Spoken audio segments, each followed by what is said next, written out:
इस वीडियो में हम वेरिएबल्स के बारे में बात करेंगे। जैसा कि आप जानते हैं, वेरिएबल्स जो होते हैं प्रोग्रामिंग लैंग्वेज का मोस्ट इंपॉर्टेंट पार्ट होते हैं। बिना वेरिएबल के कोई भी प्रोग्रामिंग लैंग्वेज पूरी नहीं हो सकती। अब वेरिएबल होते क्या है, उनका यूज किस तरीके से किया जाता है, वो अब हम इस वीडियो में देखेंगे। Variable are the most important in computer programming. जैसे कि मैंने बताया, कंप्यूटर प्रोग्रामिंग में वेरिएबल का एक महत्वपूर्ण स्थान है, एक मोस्ट इंपॉर्टेंट प्लेस होता है वेरिएबल किसी भी तरह की कोई भी प्रोग्रामिंग लैंग्वेज में। Variable is used to store any value. इसका यूज हम क्यों करते हैं? किसी भी तरह की कोई भी वैल्यू को स्टोर करने के लिए। Each variable has a name and value. Her variable का खुद का एक नाम होता है और साथ में उसकी एक वैल्यू होती है। In computer programming, variable is used to declare a space in computer memory for any value. जैसे कि आप अपने प्रोग्राम में किसी भी तरह की कोई भी वैल्यू का यूज करने वाले हो, जैसे कि 3, 4, 5, 7 किसी भी वैल्यू का आप स्टोर कर रहे हो, बट वो वैल्यू आप यूज कर रहे हो, कंप्यूटर को नहीं पता है कि आप उस वैल्यू को यूज करने वाले हो। कंप्यूटर के पास ये जानकारी कैसे जाएगी कि आप उस वैल्यू को यूज करने वाले हो? तो हम क्या करते हैं, उस वैल्यू के लिए किसी एक वेरिएबल को डिक्लेयर कर देते हैं, जिससे क्या होता है, हमारी कंप्यूटर की मेमोरी में उस वैल्यू के लिए एक स्पेस एलोकेट हो जाता है, एक स्पेस बन जाता है। जब हम उस वैल्यू का यूज करते हैं तो वो वैल्यू जाके उस एलोकेटेड स्पेस में स्टोर हो जाती है। When the programmer has no knowledge about the upcoming value, that time he will declare a variable for that value. जब हमें आने वाली वैल्यू की जानकारी नहीं होती है, तब हम क्या करते हैं, हम उस वैल्यू के लिए किसी एक वेरिएबल को डिक्लेयर कर देते हैं। अब बात आती है, वेरिएबल डिक्लेयर करते समय हमें कुछ रूल्स को क्या होता है, फॉलो करना होता है। सबसे पहले मैं आपको बता दूं, जो वेरिएबल हम डिक्लेयर करते हैं वो कोई अल्फाबेटिक होनी चाहिए, जैसे कि ए, बी, सी, इस तरीके की कोई भी वैल्यू जब आप वैल्यू के लिए आप वेरिएबल डिक्लेयर कर रहे हो, तब जब आप वेरिएबल डिक्लेयर कर रहे हो तो आपको कुछ रूल्स को ध्यान में रखना होता है। पहला रूल ये होता है कि कोई भी वेरिएबल जो जब आप डिक्लेयर कर रहे हो तो वो अल्फाबेटिक होना चाहिए, जैसे कि ए, कॉमा बी, कॉमा सी, कुछ इस तरीके से। बट मैं आपको बता दूं, क्या होता है, जब हम वेरिएबल डिक्लेयर कर रहे हैं और उस जगह पे हम कोई अल्फाबेटिक डिक्लेयर कर रहे हैं तो वो केस सेंसिटिव होता है, यानी कि कैपिटल ए और स्मॉल ए दोनों का मतलब अलग अलग होता है। दोनों है तो ए, बट दोनों का जो मतलब है वो अलग अलग है। यानी कि जब हम डिक्लेयर कर रहे हैं तो हमें केस का भी ध्यान रखना बहुत ज्यादा जरूरी है कि हमने कैपिटल डिक्लेयर करा है या फिर स्मॉल डिक्लेयर करा है। अब वेरिएबल का नाम नंबर भी हो सकता है, बट जनरली हम क्या देते हैं, अल्फाबेटिक से देते हैं। बट अगर आप कोई नंबर भी दे रहे हो, जैसे A1 यदि आप दे रहे हो, तो स्टार्टिंग तो हमेशा उसके अल्फाबेट से ही होगी।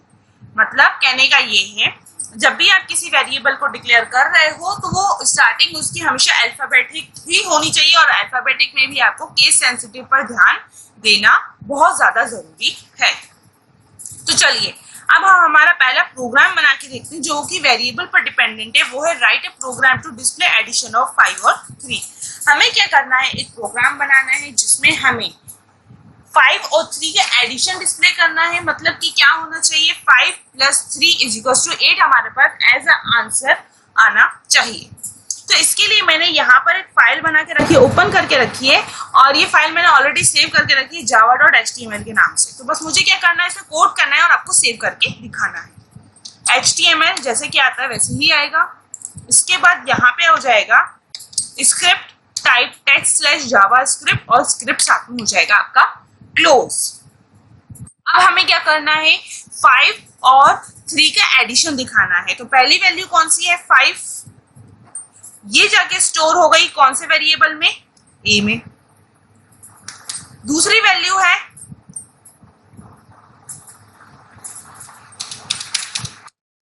3, ये जाके स्टोर हो गई बी वेरिएबल में। अब हमें क्या शो कराना है, ए + बी, ये जाके हमने स्टोर कराया किसमें, सी में। और हमें आंसर किससे डिस्प्ले कराना होगा, आंसर किसमें, ऑफकोर्स सी में। तो हमें यहाँ पे डिस्प्ले कराना होगा document डॉट राइट, ये हमारा जनरल प्रोसीजर है किसका, जब हम कोई भी वैल्यू स्टोर करते हैं तो उसका प्रोसीजर कुछ इस तरीके से होता है, जिसमें a इज इक्वल्स टू 5, जो भी वैल्यू है वो किस में जाके स्टोर हो गई, a वेरिएबल में, 3 कहाँ स्टोर हो गई, b वेरिएबल में, c में क्या स्टोर हो गया, a प्लस बी। बट मैं आपको बता दूं जावा स्क्रिप्ट में जब भी हम किसी वैल्यू का एडिशन कराते हैं, मतलब जैसे कि मैंने अभी क्या दिया है, a is equals to 5, a b is equals to 3, c is equals to a plus B, तो वो जो होता है बाय डिफॉल्ट स्ट्रिंग में, मतलब अल्फाबेटिक में जाता है। तो हमें क्या करना होगा, यहां पर लगाना होगा पार्स इंट a, और साथ में b के पहले भी लगाना होगा पार्स इंट b, इस तरीके से, तब जाके हमारा एडिशन हो पाएगा 5 plus 3 is equal to 8। Otherwise यदि हम पार्शियल नहीं लगाते तो वो हमें एडिशन नहीं दिखाता, वो क्या करता, a की वैल्यू को और b की वैल्यू को जोड़ देता, मतलब 5 और 3 53 हमें आउटपुट में देता। तो हमें क्या करना होगा, हमें पार्स इंट लगाना बहुत ज्यादा जरूरी है, क्योंकि पार्स इंट क्या करता है, स्ट्रिंग वैल्यू को न्यूमेरिकल मतलब इंटीजर वैल्यू में कन्वर्ट करता है। अब बात हो गई, हमने जितने भी वेरिएबल यूज करे ये हमें पता है ए बी सी आखिर है क्या, सिस्टम को तो नहीं पता। तो हमें क्या करना होगा, इन तीनों वेरिएबल्स को डिक्लेयर भी करना होगा। डिक्लेयर करने का प्रोसीजर होता है var a comma b comma c, और ये कॉलम इस तरीके से। तो ये कहलाता है वेरिएबल डिक्लेयर करना और उसके अंदर किसी वैल्यू को स्टोर कराना। तो चलिए हम इसे सेव करते हैं, फाइल में गए, सेव, और यहाँ पे मैं इसको मिनिमाइज कर देती हूँ, इसे भी मुझे मिनिमाइज करना होगा। ये रहा मेरा जावा नाम का प्रोजेक्ट, इस पर डबल क्लिक करके ओपन कर देते हैं इसे, देखिए 8। अब यहाँ पर मैं चाहती हूँ कि लिखा हुआ है द सम ऑफ 5 एंड 8, 5 और 3 इज इक्वल्स टू 8। तो ये लाने के लिए मुझे क्या करना होगा, यहाँ पर डबल इन्वर्टेड कॉमा लगाना। The sum of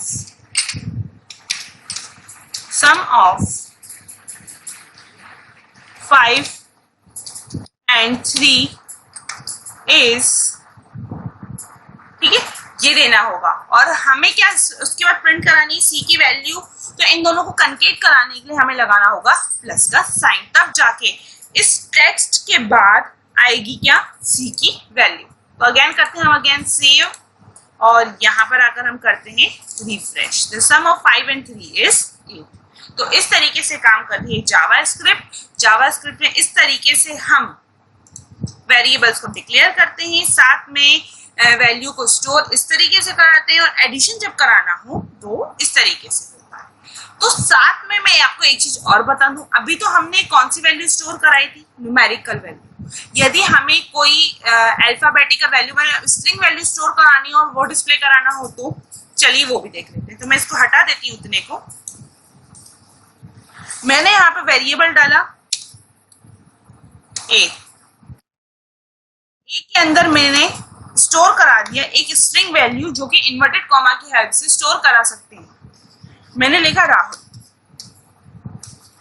राहुल लिखा, कॉलन लगा दिया। अब मुझे ये राहुल डिस्प्ले कराना है। डिस्प्ले कराने के लिए document dot right inverted comma my name is, यहाँ पे कंकेट कराने की प्लस और ए की वैल्यू, और यहाँ आ जाएगा अपन का सेमी कॉलन।